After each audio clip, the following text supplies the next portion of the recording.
أولا ساعدها، ما دام هي تتطوع أنت تتطوع.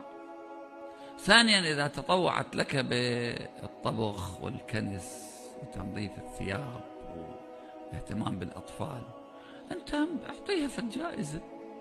ليش يوم اللي تخطأ تقول أوهو ما أوهو، يوم اللي تسوي أشياء زينة ما تقول أحسنتي؟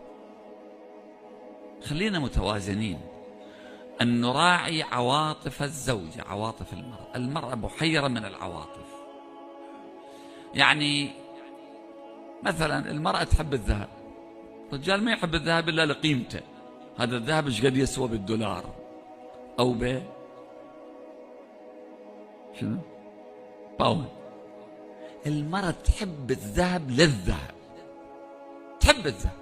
طفلة جيبها، وأنا هذه صارت قدامي، واحدة من حفيداتي نادت أخوها تعال تعال